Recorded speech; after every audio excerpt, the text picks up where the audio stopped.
হাদি হত্যার বিচার না করলে কাল তারেক রহমানকে একই শক্তি হত্যা করলে তার বিচারও হবে না। আসসালামু আলাইকুম রহমতুল্লাহ। আজকে খুব গুরুত্বপূর্ণ একটা বিষয় আলোচনা করবো ইনশাআল্লাহ। স্বাধীনতার পর ভারতের এবং আওয়ামী লীগ মিলে যে হত্যাকাণ্ডগুলো বাংলাদেশে সংগঠিত করে, তাদের একটিরও সঠিক বিচার এই দেশে হয়নি। সর্বপ্রথম শহীদ বুদ্ধিজীবীদেরকে হত্যা করা হয় এবং তারই ধারাবাহিকতায় দেশপ্রেমিক ভারত বিরোধী এক লড়াকু সৈনিক শহীদ প্রেসিডেন্ট জিয়াউর রহমানকে হত্যা করা হয়। সেই হত্যাকাণ্ডেরও বিচার হয়নি। তার পেছনে জড়িত ছিল ভারতের খুনি এরশাদ এবং শেখ হাসিনা, এবং তারই ধারাবাহিকতায় পিলখানা হত্যাকাণ্ড চালানো হয়। সেটিরও আজ পর্যন্ত সঠিক বিচার হয়নি। তার পিছনে ভারতের এবং আওয়ামী লীগ জড়িত।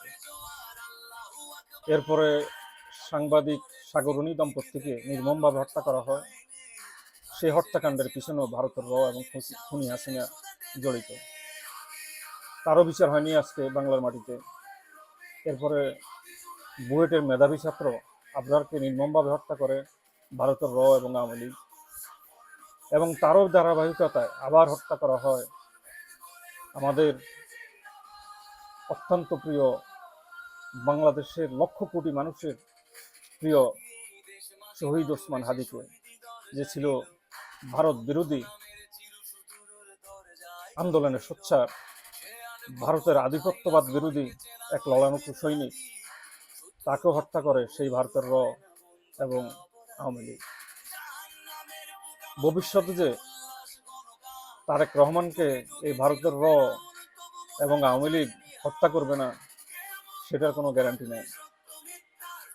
কিন্তু দুঃখজনক হলেও সত্য হবে যে এই হত্যাকাণ্ডে ভারতের এবং আওয়ামী লীগ শুধু জড়িত থাকবে না, বিএনপির কয়েকজন শীর্ষ নেতাও তারেক রহমানের হত্যাকাণ্ডে জড়িত থাকবে একসময়, যদি তাকে ভারতের হত্যা করে। কারণ তারা শহীদ প্রেসিডেন্ট জিয়াউর রহমানের বংশকে নির্বংশ করে দিতে চাইবে, যাতে ভারতের আধিপত্যবাদ বিরোধী এই পৃথিবীতে আর কেউ বেঁচে না থাকে।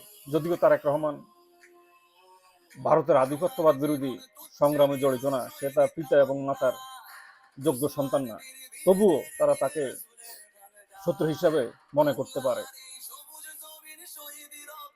Tarique Rahman already sold out ভারতের এর কাছে, সেটা আপনারা জানেন।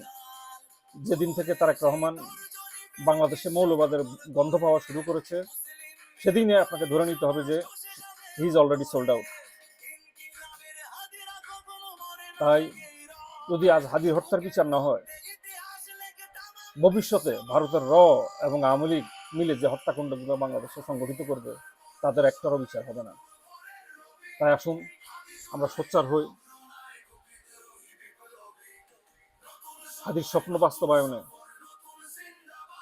ভারতের আধিপত্যবাদ বিরোধী লড়াইয়ে আমরা এক লড়াকু সৈনিক হই এবং মৃত্যুকে আলিঙ্গন করতে সর্বদা প্রস্তুত থাকি। আসসালামু আলাইকুম রহমতুল্লাহ।